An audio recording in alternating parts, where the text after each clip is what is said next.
What's up, Ball Nation? Welcome in. If you're watching, you can probably see. If not, you're going to hear it in just a second.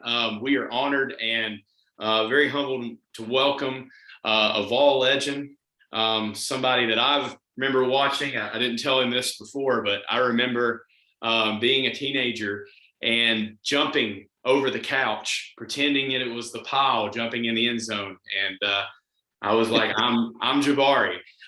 So we have got Jabari Juice Davis here today to kick off our next week after Florida. We need something. So thanks so much for joining us. We really appreciate it. No problem, man. Thank you guys for having me on. I appreciate it. All right. So we're going to start off. We're going to talk to him a little bit. We got some questions for him, and then we're going to talk a little bit about the team's effort last week and loss against Florida, preview a little bit of the Missouri, and we'll get on to some of the normal things we do on a weekly basis. So we've got Maddie here. We'll see if Trey is able to join us. I know he's had a tough time. His grandmother had passed away and things, and last week he I think had a wreck, and it's just been a little wild. So we'll see if he's able to get here. But I'll go ahead and turn it to Maddie. Maddie, you got any questions that you'd like to ask the man? Yeah. So far from what you've seen with our running back room, compared to what we had last year, for example, what do you like? Where do you see a difference in positives and negatives? Well, I see some potential. This past weekend, I saw a lot of good signs. It's always exciting to see a running back make a huge play in Gainesville and be able to score the first points and get some momentum and shut that crowd up a little bit. So I was very excited. I was very excited and fired up to see Evans have that big play on that screen pass. From this past weekend, I did see some running backs that ran really, really hard, broke a lot of tackles, ran through people, kept the chains moving. I wanted to see a few bigger runs, but I gave the backs like a B-. Think we can improve a little bit more in our pass protection and, if we can stay a lot healthier. I know Small has been banged up a little bit. And I know when it comes crunch time in the SEC schedule, which we're playing in right now, it's going to be a lot of pounding that these boys are going to be taking. And we need guys that are going to be healthy enough to keep that run game being an impact for this football team. So we have the talent. From the first game, I was very excited to see Evans and Small really have successful breakout games, and they kind of, been keeping up the pace. I think it can be a very good strength for our football team. I know in the passing game, we still have some inconsistency a little bit when it comes to pass protection, but I think the running game can be a really big part of this football team. Most importantly, we just got to keep guys healthy. And if we can do that, I think we might have two backs that can rush, for 700-800 yards apiece, or just have one guy that could break over 1,000. Oh, very true, very true. Another one I've got, you were 247's number 9 recruit coming out of high school. What was it like being recruited back then compared to what it's like now? Any big differences, especially with NLI being out? Back then, we didn't have media, so we didn't have to worry about fans stalking us and begging us to come to schools like you have on social media now. Now, we did get mail. Email was out. Everybody had a Yahoo email address or an AOL email address back then. So some fans would get your email address and they would send stuff to you. But back then, it was, I said kids really cared more about the game back then. Now it's all about attention, I feel, with social media and with guys more concerned about their top 8 than they are being the best player on their football team.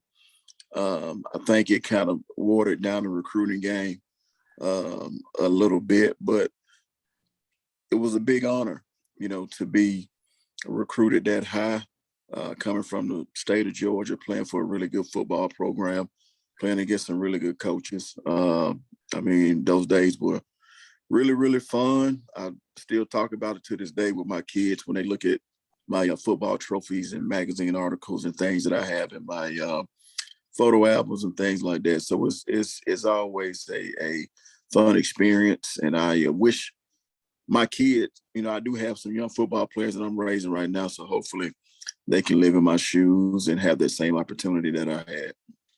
Yeah, I definitely need to see them in orange. They got to be just like you. My last question for you to follow that up. What is your favorite memory at UT playing?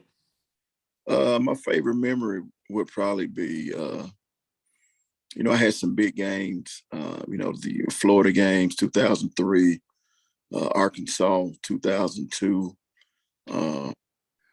Had a really big game versus Duke in 2003 as well. That was individual performance, but I always tell people all the time when they ask this question, I think my biggest and best memory would probably be playing on that 2001 football team, just being around all that greatness that we had, just from leadership to guys that just mentally were just warriors on and off the field, and guys that had just won a national championship not too long, a few years ago before I got there. So I was a sponge that year, man. I really learned a lot on the game of life, on the game of football, and how to be a professional, and how to really, just be blessed and honored to be in their presence. I still use a lot of those skills I learned from those guys like Travis Stevens, John Henderson, Casey Clausen. I can go on and on and on. How many great guys we had on that 2001 team. So that team, just being on that team really helped me out in life. That's awesome. Thank you so much. No problem. I still remember that. You're talking about the 6 overtime Arkansas game. Yeah. I still remember that game. I think I was trying to find, I think you were like, 135 yards on the ground. Three touchdowns, man. That game didn't end. That game, I didn't walk out of Neyland Stadium till like 1:00 in the morning. Because the game started at like 7 or 8. And, normally a 7:00 game we end around about 10, with commercials and TV timeouts and things like that, 10, 15. So you're going into 6 overtimes. That's another hour, 15, 20 minutes. So by the time we won the game, got back in the locker room, celebrated, showered, got dressed, did media stuff, all the interviews, everybody want to talk to you, get outside the tunnel, take pictures with the fans, sign autographs, shake hands with other people, blah, blah, blah. I didn't leave Neyland till like 1 something. Then everybody on the team wanted to go out and hang out. Celebrate the big win. I'm like, man, I'm ready to go to bed, dude. I gotta go out at 1. So yeah, but I ended up going out. Back then, that's when the strip was actually, the thing to do, and everything stayed open about 3 or 4 o'clock in the morning. So, when you're 19, 20, you have a ton of energy after football games. So we had a great time, and that was one of the best moments I've had as well. That game goes into one of the best memories. Also, some of the big wins on the road that we had, man. Notre Dame in 2001, LSU at home in 2001, Miami 2003 in Miami. Man, it can go on and on, man. We had a lot of great road wins back in the era. Yeah, I remember the Witten catch and just walking the end zone, finger up, then it goes to Clausen. It's like it runs. The Tennessee Michigan game. Citrus Bowl, Yep. Witten, with the long touchdown ball. Yep. I remember that. That was another big road win that a lot of people don't realize. I mean, we handled business on the road back then. That's something we got to get back to, handling business on the road and at home. But Neyland's been rocking, even when we're down. It's I can only imagine what it'll be like when we actually start getting the W's back on the board. How that fan base is going to be. It's telling to lose to Georgia State and BYU or Georgia State still have fans packed. Maddie mentioned earlier, I was looking the other day at 247 and, still ranked in the top 200 all time recruits, one of the highest running back recruits, like top 20 of all time. I was going to ask you, I saw a post and that you had the other day that I had kind of interacted with, talking about, kind of players being a little soft when it comes to getting harsh criticism with coach. We saw that with Oregon, player, gets a first down and, starts spinning the ball, gets the penalty. Cristobal, I think, just lights into him and looking him, dead face right in the eyes. Yes, sir. Yes, sir. Yes, sir. And Twitter just seemed to have a time with people saying, this is the problem with sports today. This coaches don't need to act like this and blow up on their players. And, we've seen, I don't know who it was a few weeks ago who grabbed their player, was doing different stuff and like throwing him and stuff. And, there's a line that can be crossed, but, what do you feel about hard coaching? And when you were at UT, I know you had some great position coaches, some great leaders around there. Of course, Coach Fulmer and different guys. But how was the coaching like for you as a college kid? And how is that different from today? Discipline is so important in everything that you do. And going back to that clip that you mentioned, I'm a guy, I always believe that when a coach or when somebody is on your ass and in your face and criticizing you, in a positive way, not, attacking you, not beating on you, but just an old fashioned butt chewing, that's somebody that really cares and loves what you do. Be afraid of a coach that lets you make a mistake and don't say nothing at all. Be afraid of somebody that you love that will let you go to school and fail, let you go out and do things you have no business doing, let you come in, not do your work, not go to class, be disrespectful to people. And if they don't say anything, that's somebody that really doesn't give a damn about you. So in this world that we live in now, man, you gotta appreciate people when they get on to you, because we live in a world where people will just literally watch you kiss your life goodbye and watch you fail and make bad choices and don't say nothing. So when you have a coach like that, that is an honor, that is a privilege, that somebody that really cares about you and is going to hold you accountable. So when I see that, I see accountability. That's the way I was coached. That's the way I was raised. When you made a mistake, when you cost your team, you're going to get your butt lit up on the sideline. So you will know never to do that again. It's not accepted here.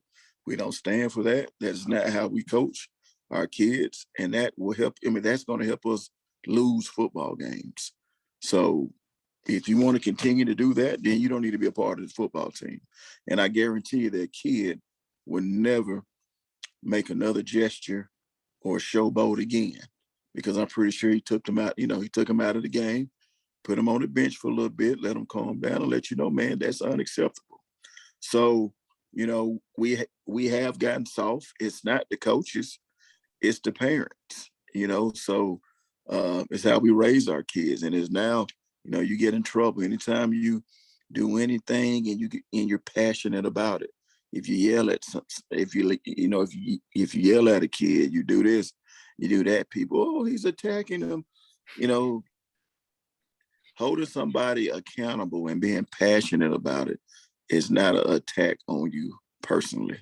And a lot of these kids have to understand that. I'm a football coach. So I always tell my athletes that I'm yelling at you and I'm holding you accountable. You know, I'm not going to criticize don't let me criticize your effort. Now, when you make a mistake, okay, I'm going to criticize you because I know that you're doing. I mean, that was something that you shouldn't be doing, that you need to correct. You made a mistake, this and that, but I'm going to hold you accountable and let you know you don't need to do that. All right. I'm not gonna pull a dude, what's the coach from Varsity Blues? when he pull out the whistle and hit you and grab your face mask. Because I feel like I don't need to do all of that. Old school coaches, I've been done like that. I'm pretty sure a lot of older guys had that type of coaching, but I'm not that type of coach. You can get your message across verbally, but sometimes you gotta light a fire in somebody's butt and let them know that is unacceptable. But it's just a soft culture that we live in right now, man. It's the parents. You can't coach kids tough anymore. I've been on football staffs where you had parents complaining about yelling at kids. You had parents complaining about we're doing too many tackling drills. We got parents complaining about this, complaining about that.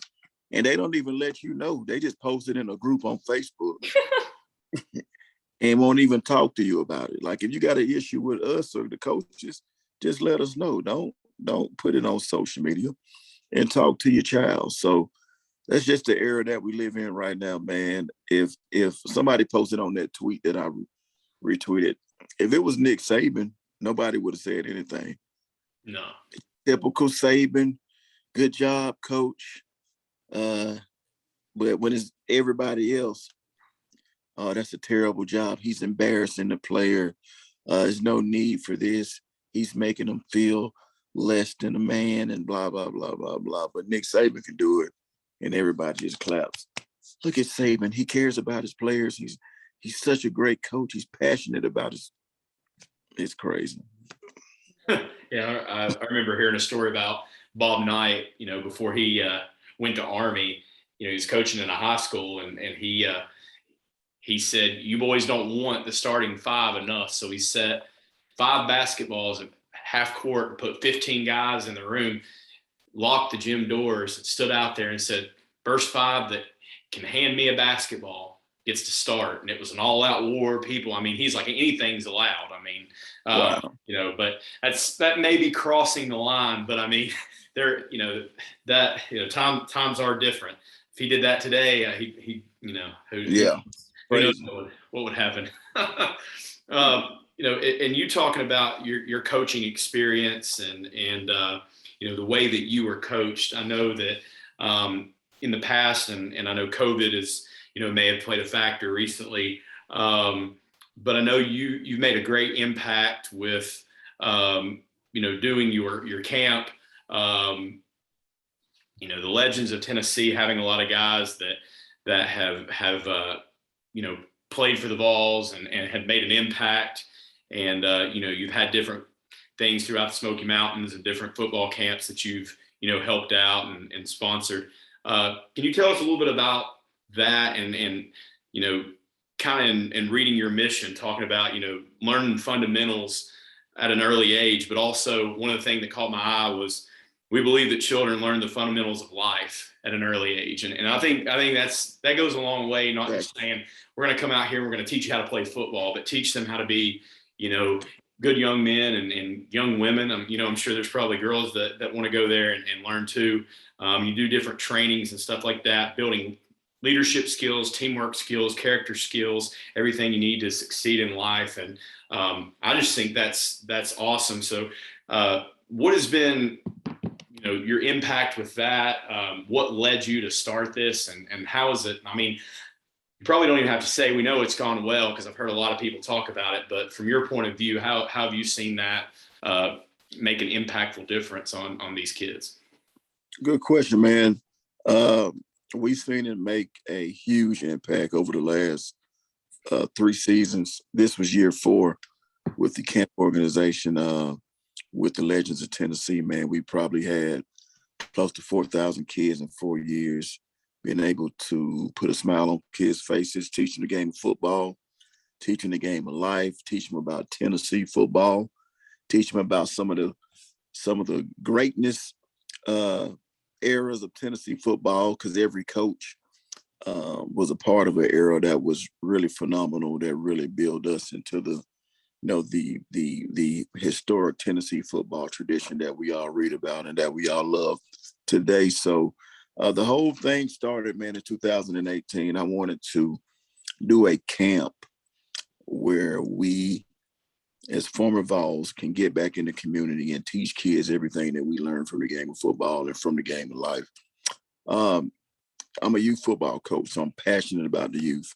I coach high school football and I coached middle school before, but it's something different when you're working with kids and the youth, because from that age of 6 to like 13, 14, kids are just sponges. So that's the foundation age. So wanted to do something catered to those kids so they can soak up all that knowledge and all that wisdom so they can prepare them for greatness when they get to high school. And why not learn those skills from Tennessee guys that were heroes inside of that stadium that you dream of playing in one day. So I wanted to give the Tennessee youth an opportunity to learn all the quality skills and drills of what it takes to be a great football player in this state and what it takes to play at that university one day.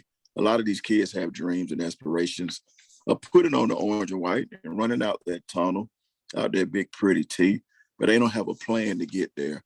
So, we just wanted to put together a plan and give back and give these kids all the education that they can and understand that football is just a platform. It is not your life. And if you want to be successful one day, these are rules and regulations that you got to go by, off the field, in the classroom, in the community, at home. And if you follow that path, man, one day, maybe God will bless you so you can live out that dream. But if it doesn't happen, man, keep playing this game at a high level. Keep being a great kid with high character. Keep busting your butt in that classroom as well as on the field. And this game could take you a lot of great places. So that was the whole reason for designing this camp, just to get former Vols back together. We don't really spend a lot of time with one another like we need to. And over the last couple of years, man, we've had a few former players that have passed away. Most recently, we lost, our captain, one of my good friends, Paris Harrelson. He passed away 2 weeks ago. We're still in pain over his loss from leaving us in an early age. And some of the former guys that coach with us as well have lost great teammates. So it's an opportunity for us to put back on some orange and white and get out in the community and help these kids and teach these kids everything that we learned to be successful athletes and successful people. So we travel all over the state because we know it is orange blood, not just in East Tennessee. It's all over this great state. So we travel to as many cities as we can and try to give back and try to team up with other local nonprofit organizations to help kids in that community as well. So we are a nonprofit 501c3. If any fans are interested in volunteering or sponsoring a camp, contact us at legendsoftennessee.org. Go to that email and send us an email. We love to have as many help as we can. We get everybody involved, any business owners, any businesses, any volunteers, teenagers, anybody that would love to come and be a part of the camp. You are welcome. This is not just our camp. To me, it's the state of Tennessee's camp. As a Tennessee volunteer, I want my kids around Tennessee people. That's just how I feel. Nobody can teach my kids better than a guy that's already lived in their, that's already, been in their shoes that they're trying to get to. So I get tired of seeing kids go to all these crazy camps. I'll see kids, going to an Oregon camp. Like, dude, you're in Knoxville. What you doing going to an Oregon camp or this and that? You need to be going to a Tennessee camp. So I wanted to do that also, just to make sure that we, help our kids. Every kid I feel in this state that plays the game of football at a youth level is a kid that we can save one day from going to LSU or going to Florida or going to schools like that if they have opportunities.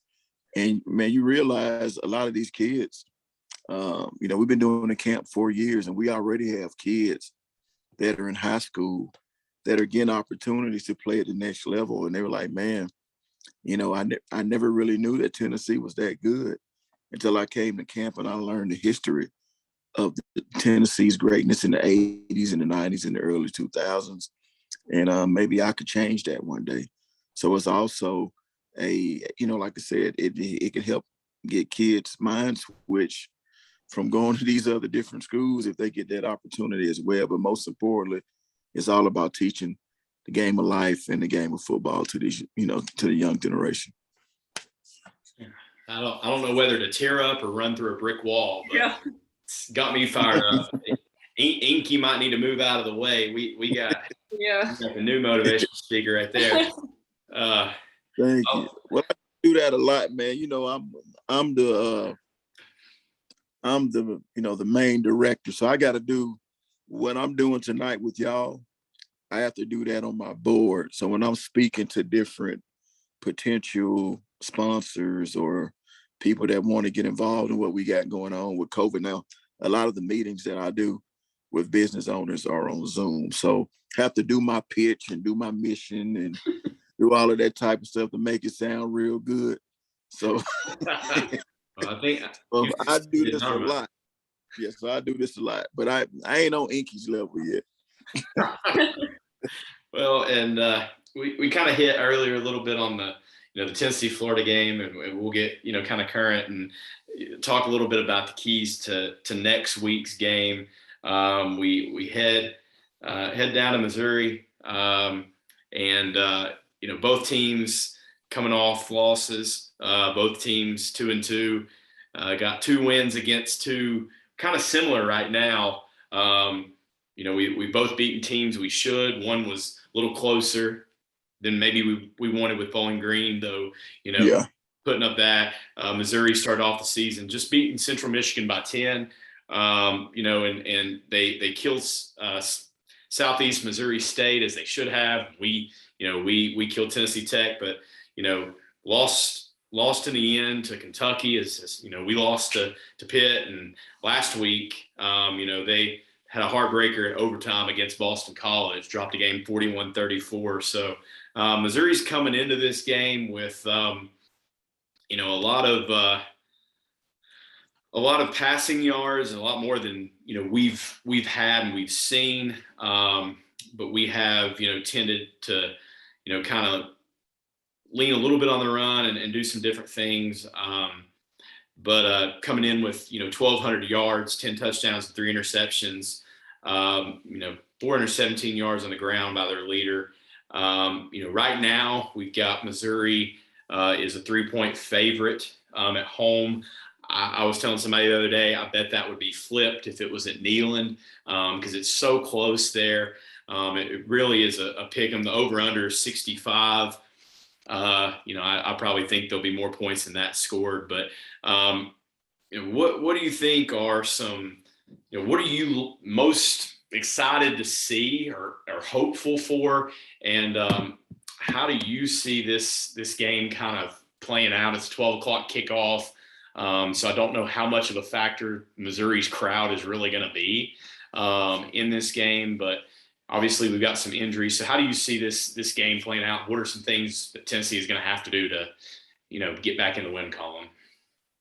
God, those 12 o'clock kickoffs, man, that is brutal. Again, like that is, come on, man. Give us a life. That's like soon on Saturdays, most people wake up at 10, 11. You got ready for a game. But I think it's opportunity for us to build a little bit from Florida. We've had a lot of, from the Florida game, man, there was a lot of good notes, a few bad notes, more good than bad. I definitely think this game is an indicator of what our football team will be like these. I would say the rest of the season. This game is bigger than the Florida game when it comes to making a bowl bid. I think this weekend will determine if we're all buying bowl tickets at the end of the season. because after this game, it don't get no easier. You know, we got a few little games, but other than that, I think if we want to get to 6 wins, we got to come out and we got to make a statement, and we got to do Missouri like how we did them last year. We can't get caught up in what's going on with the media, what the spread is, what they're predicting the score is. We got to come out like we came out in the first half against Florida, and we got to make adjustments if we need to make adjustments. But if we could come out and look like that team against Florida that first half, with that excitement, with that passion, with that energy, striking early, everybody putting everything together and playing lights out, I think, we can put up maybe 14, 17 points on top of Missouri and leave Missouri coming back here, with a lot of momentum going into SEC play again. So it's a big ball game for us. You got to look at this weekend as a game that's going to be the momentum of the season. Do you want to go to a bowl bid or not? If you're a senior, what is your legacy? What is your legacy going to be? A guy that helped change the state of the program, or somebody that just, put on the jersey and just did whatever you could do to help his team win games. But if you want to be a culture changer, if you want to leave out with a legacy to help Coach Heupel get to where he needs to be, I think you come out and you smack Missouri in the face in the first half, and you don't make it a game. Put up 30, 40 points on them, come out the first quarter, put up 14, 21 points, come out the second half, dominating the run game, dominating the trenches. Let our receivers continue to find a way to make big plays. I know we had a few big plays this past weekend, but we still looking for one guy to step up. Is it Jalen Hyatt? Is it Jones? Is it somebody else? I know Warren has stepped up at tight end, and he's been a big difference, but still looking for that wide out to make a big impact.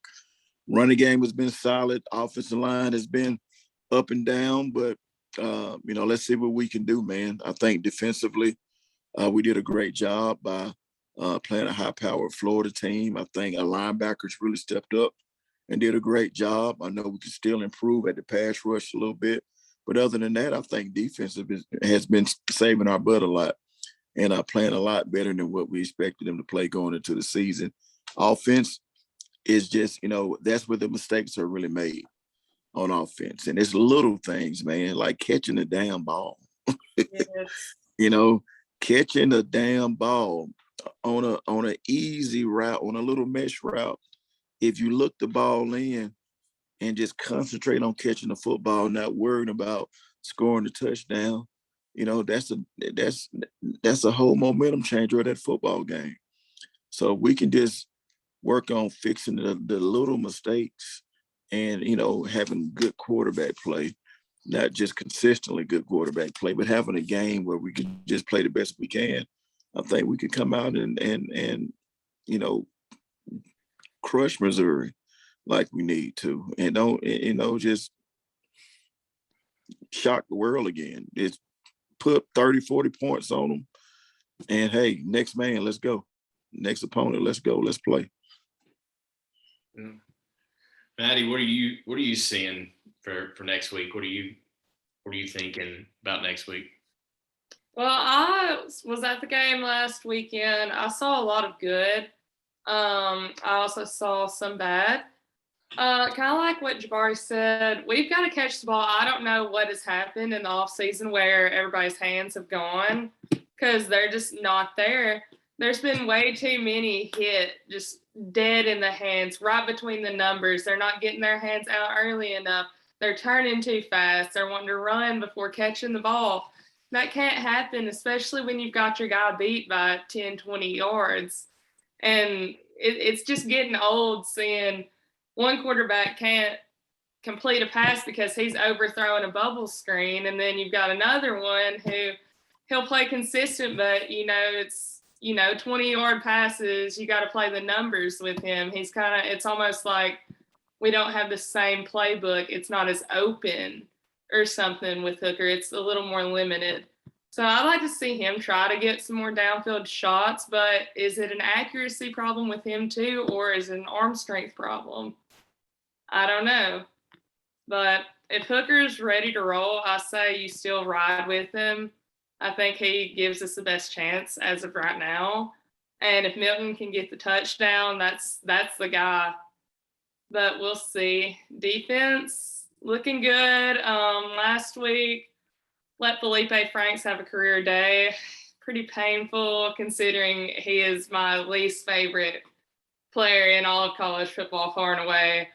But we just gotta do a better game or better. Jones, Emory Jones. Yeah, I mean Emory Jones. Sorry, what Like Felipe Felipe was my least favorite. Sorry, living in the past. But we do have to do a better job in the secondary. I can't stand to see it like that. Too many holes back there. Yeah, and make good adjustments. I think Dan Mullen came out that second half and just came out and outcoached us, which Florida's a really good second half football team. If you look at the Alabama game and look at other games they had in the past, they will come out that second half and come out with a whole different scheme. And Mullen does a great job of that, I think. He caught us with our backs against the wall on a few plays, a few trick plays, and he coaches to win. So that's what I want to see us do. Find ways to finish games and not just make a lot of critical errors in the second half. Playing, from the first quarter to the fourth quarter, playing to win, playing clean football, being disciplined. I think we're a good football team. We're not a great football team. Good football teams can't make a lot of silly mistakes and have a lot of penalties and expect to win games. Good football teams, you have to score in the red zone. You have to make your field goals. You can't drop passes. Great football teams, they can do that. They can make mistakes because they got enough talent and they have an identity already offensively, defensively, and they got playmakers that's going to step up and that's going to step up on third down situations and make big time plays and, give your team a short field where you can capitalize and put it in the end zone. So, we got to play good, smart, clean football in order to win. That's just the type of football team that we have right now. Yeah, and I honestly, I expect us to win. And like Jabari said, this is the make or break game right now. I feel like, because if you don't take down Missouri, you still have to take business against South Carolina next week, which is another wonderful 12 o'clock kickoff. You got Vandy and you got South Alabama, which are 3 wins that you should have. That means you're going to have to find something somewhere, and it's probably going to come in the form of Kentucky. Kentucky's a better team than we are right now. Doesn't mean we can't beat Kentucky. We can, but we're not gonna beat Bama. We're not gonna beat Georgia, and Kiffin's going to put up 70 on us. So When do we play Ole Miss? I think we play him in 2 weeks. The 16th. Yeah, I think. Don't we have?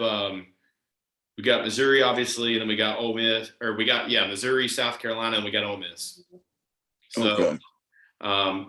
You got Ole Miss and Bama back to back, and then you get an off week after Bama. I guess recover and nurse the injuries there, and then you got a huge game against Kentucky. And I actually like that bye week before Kentucky because it's going to be a big time to prepare for that. But I think we get by Missouri this week. I do think that our defense will hold them enough. The key for me is, will the offense, like both of you all said, will the offense be able to step up when it needs to?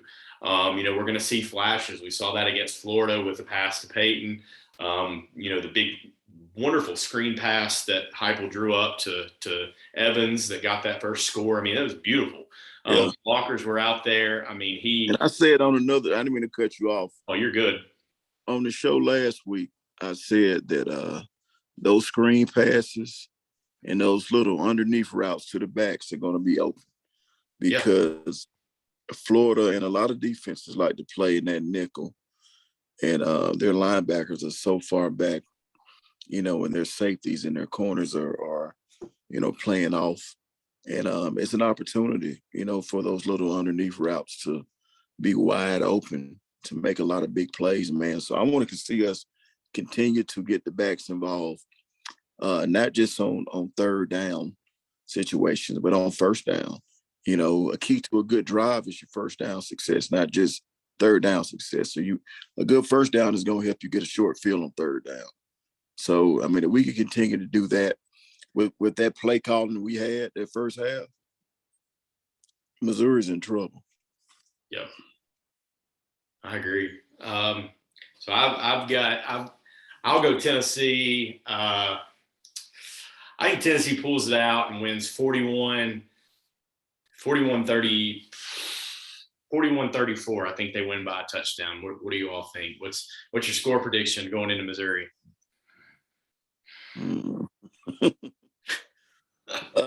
Man, I ain't really thought about it. I would love for us to put up at least 40-some points. I mean, if we can put up at least 40-some points in this high-powered offense, let's see how explosive we are this weekend. I mean, we got the playmakers. We just, they just got to get the ball. I think we're faster at the skill position, especially at the wide receiver spot. And I think we're more explosive at the running back position than Missouri, even though they do have a kid from Knoxville that's on their team that's really, really good. So let's get into and let's score the most points that we can, and let's see what this Heupel's offense is all about. So if we can get into the 40s and just keep them scoring no less than 28, I'm good. That was my exact prediction, 41-28. So that's wild. All right. Yeah. Well, we highlighted Jabari earlier as somebody who does great work in the community. We always like to kind of end before we do our picks with talking about some negativity on Twitter. We do this to have fun, but we also do this to call out people who just need to chill.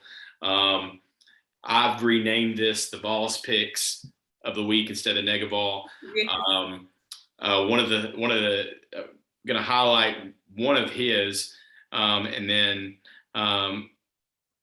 or actually two of his. One is he was talking about, again, from his sources that he says he has, which Jabari, we've said that his sources are the people that speak in his mind, the voices in his mind, because he says he has direct knowledge, but then he's always asking people questions. So he said that players were very mad at Danny White for not hiring Kevin Steele as the head coach, and that's what he heard. And he said there's been a lot of lies said, and that it's one of the main reasons why a lot of Tennessee players transferred, because they didn't hire Kevin Steele. Nothing against Kevin Steele, but buddy, people were transferring before there was even a head coach hire. If you don't remember Vols Picks, we have been and still are under investigation for things. Our complete staff was basically gone. Didn't know the direction of the program coming off a 3-7 season. Probably has a little bit to do with the transfer. And another thing he said, and I love when he contradicts himself, was he talked about how he loves Jeremy Pruitt, by the way. He talked about how Heupel has walked into every job with talent, and he's acquired talent. And he said that any good that Heupel does at Tennessee is thanks in part to Jeremy Pruitt's players. Give him 3 or 4 years, and when Heupel has to recruit his own players, we will see that he just inherited talent and can't coach without talent. I don't know how he knows that. We have yet to see this guy do anything. And, I'm not calling out any of the players, but I've said this before with the transfers. We went 3-7 last year. It wasn't pretty. The year before was not pretty to start off with. We had a good run at the end, but you can't talk about talent gaps and all this stuff and then talk about, coming in and inheriting talent. You can't have both of those things. So, May, who's your neg of all the week? That you'll never guess. Yeah, I got him too. So he was going off. He goes off on these tangents, and I mean, they're like 20 tweet threads, and he's the only person commenting. Like it's insane. So he also loves Hugh Freeze for I don't know whatever I know what reason. you're going to talk about. It's bad. So he is saying that if Tennessee would have hired Hugh Freeze, he would have kept all these kids from leaving because he knows how to connect with the players and their families. Meanwhile, Coach Heupel and staff do not. And so then Justin Groves, whoever you are, if you're out there, thank you. He quote tweeted it and said, Hugh Freeze buys prostitutes for his players and recruits. To which Vols Picks responded by saying, the NIL now basically makes everything wide open. It's fair game across the board. He just said that he can do that legally now with NLI. And he also said one thing. He talked about how somebody said we needed to hire Lane Kiffin and go all out. He said we don't hire coaches with questionable pasts. And I'm not saying Hugh Freeze is innocent, guilty, whatever, even though Hugh Freeze admitted to doing stuff. Like, you can't have one or the other. You know what I'm saying? And I like Hugh Freeze. I think he's a heck of a coach. But if you're going to talk about not wanting to have someone, that's had a past, whatever it might be, it's. Now, who was that? No, who said that? The Vols Picks guy. It's terrible. Man, I gotta check his stuff out. I haven't seen a lot of stuff on him, man. That Vol Twitter is crazy. I gotta check his stuff out more. Well, what I really can't stand on Twitter. The fan police, people that try to tell people how to be a fan. I feel as a former player, fans invest so much into this university. Fans have the right to criticize. Now, you can criticize performance, don't criticize a player personally. You know what I'm saying?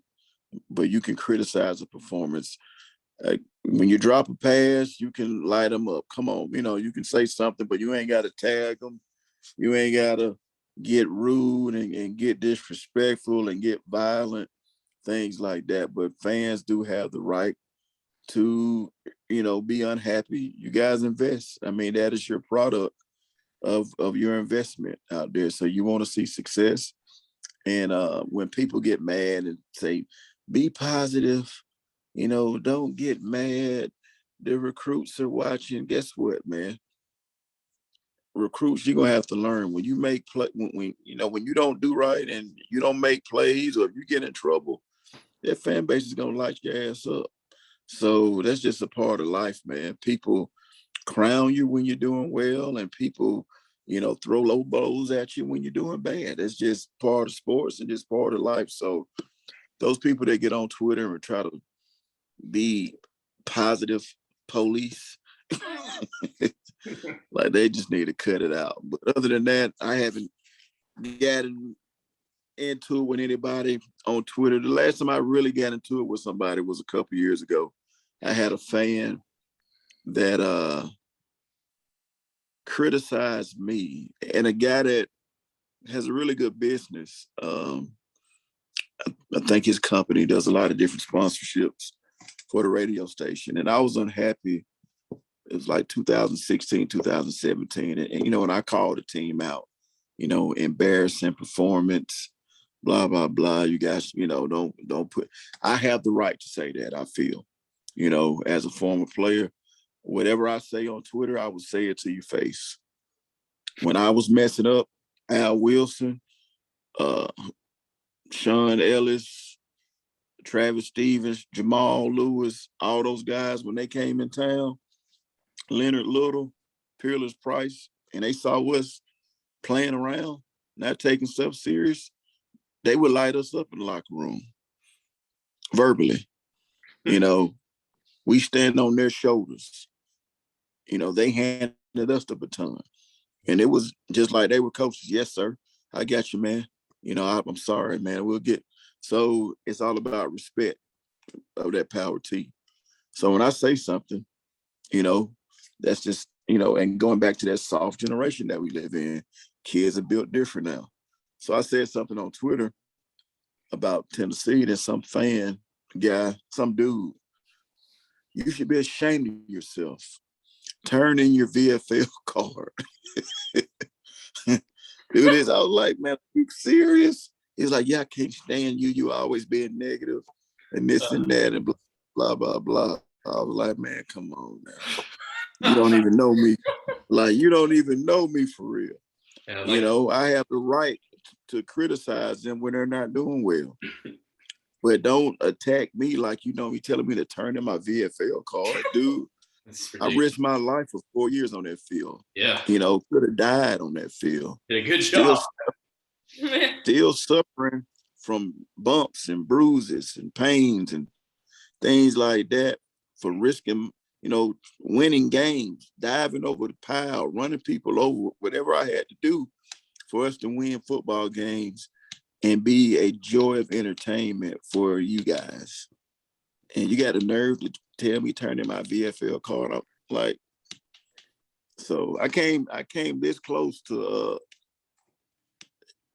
having Twitter fingers turn into punching fingers. And I would like to be there with the camera. No.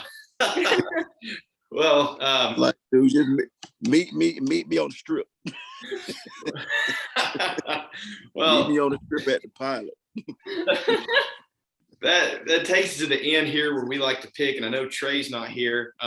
If you've got like 10 minutes, Jabari, if you want to pick the games, I would say, Maddie, you might agree with, since Trey's not here, we'll let Jabari pick for him, and if Trey has a problem with it, he can go mess with the Twitter fingers or the real fighting fingers. But where are we standing at right now on the picks, Maddie? Have you got those totaled up from last week? I know we didn't pick week 3, I think it was, because I lost my grandmother and Trey lost his grandmother. It was a wild week, but where are we at after week 4 on our records? Okay, so you are now at 34 and 14. I'll take it. Trey is going to be at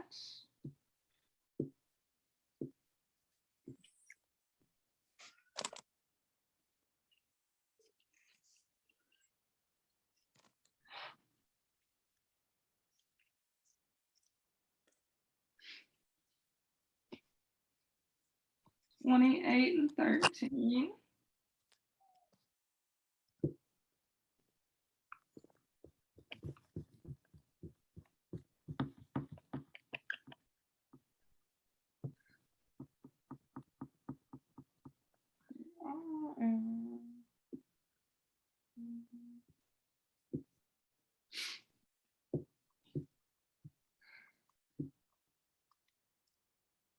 I'm also at 28 and 13 still. So yeah, me and Trey are still tied. So you all have 28 and I have 34. Mm-hmm.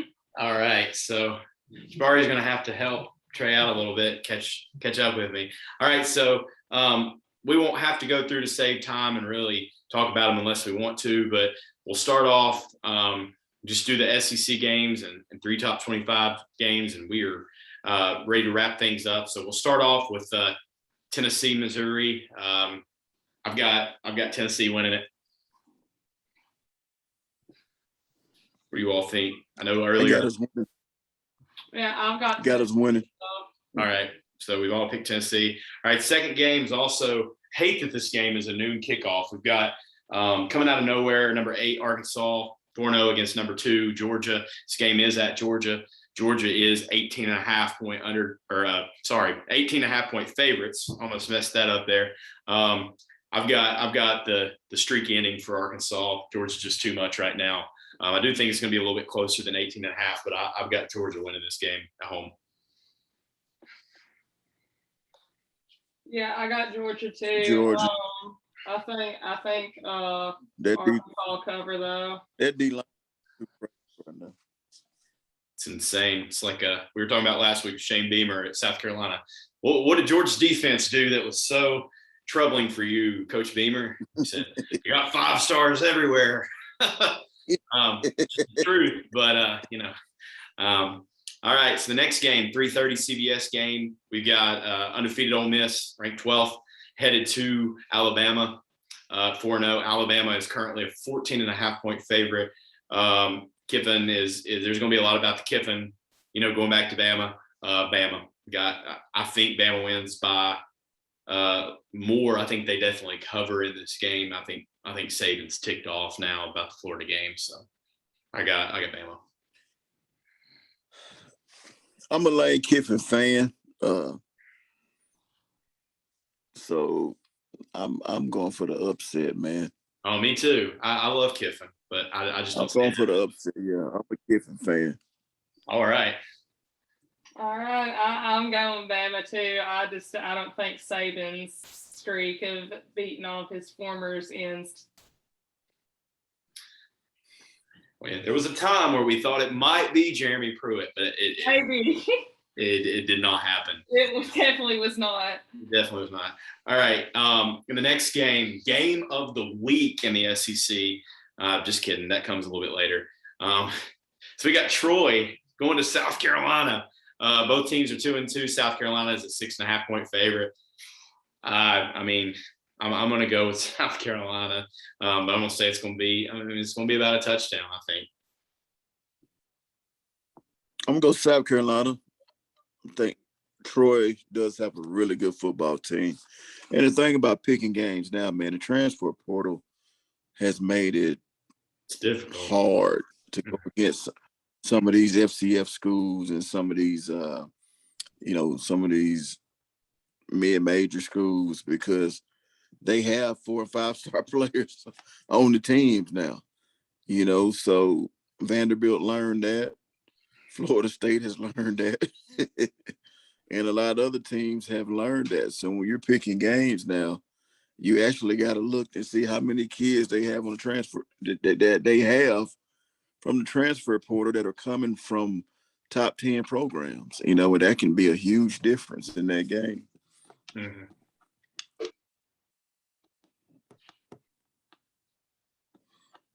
All right. So our next game, we've got Florida headed to Kentucky. Florida is an 8.5-point favorite. It's a 6:00 kickoff. Florida's obviously lost to Bama. Kentucky is currently 4-0. I've got Florida in this one. I don't think Kentucky has much of a chance. Yeah, Florida. I'm going Gators. The Gator killer going with Gators. All right. Mississippi State and Texas A&M. It's at Texas A&M. They're 7-point favorites. I've got Texas A&M. Mississippi State is just not good. Agree. A&M. All right. Here's the game of the week. UConn and Vanderbilt, probably Vanderbilt's last win of the year against 0-5 UConn. I've got Vanderbilt. It's not going to be pretty, but I got Vandy. Yeah, I think I'll take Vandy too. UConn is just the worst thing I've ever seen in my life. UConn with the upset, baby. Yes. I love it. All right. Last SEC game, we got Auburn headed to LSU. It's a 9:00 kickoff down in the Bayou. LSU is 3.5-point favorites right now. LSU is a tough place to play at, but I'm going to think the crowd plays a little bit of a difference. Auburn surprised me against Penn State. I'm going to go LSU at home by a field goal. I'm going to say Bo Nix actually goes back to how he played against Oregon his freshman year, and he gets it done on the road. All right. That's a good one, man. I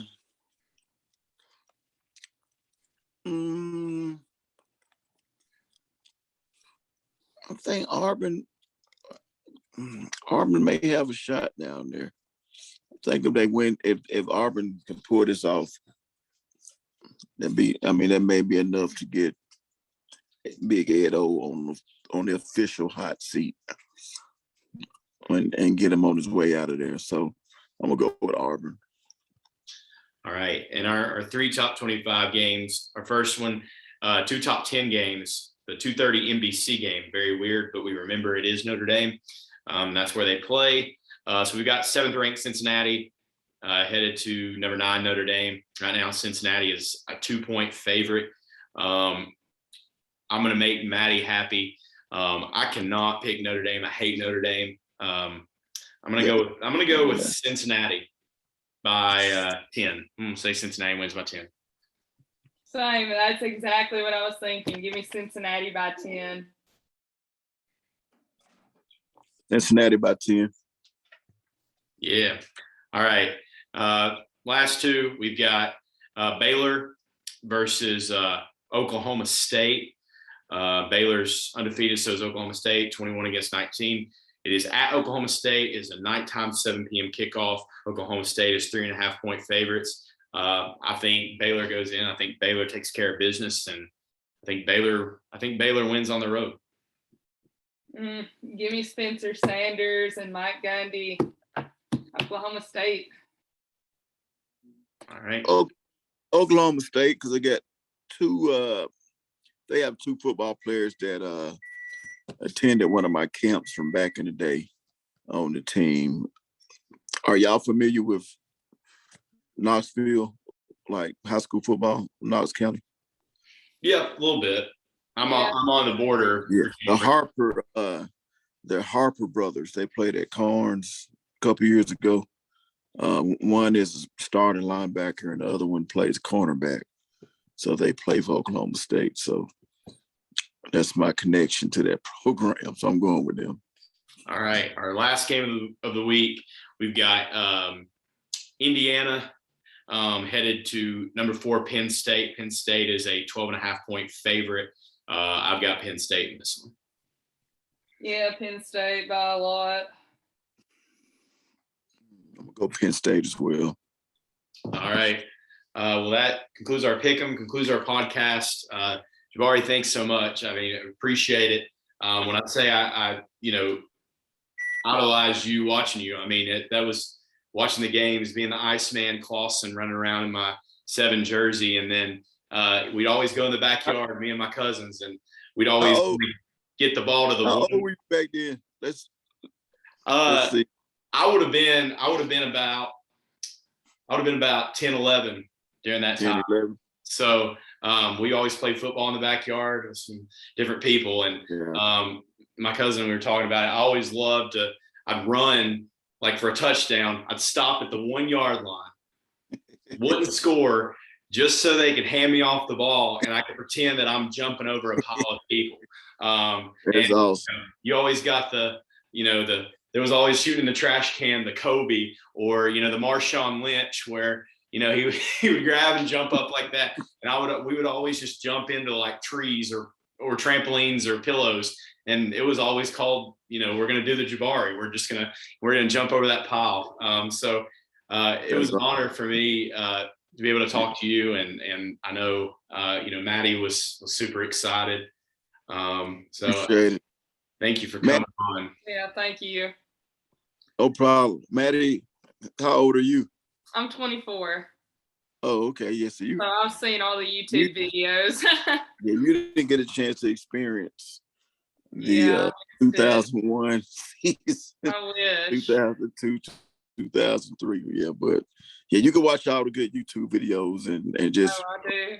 Just reminisce on all the good days. And go tonight and watch that. It's on YouTube, the full Arkansas game, 2002. Yep. Well, you might be able to finish it in time for the podcast next week. I don't know. And then go party down on the Strip or what used to be the Strip. But anyways, thanks so much again. We hope we're back next week in the win column and we can be a little more positive about the previous game. But go Vols, and thanks so much, guys.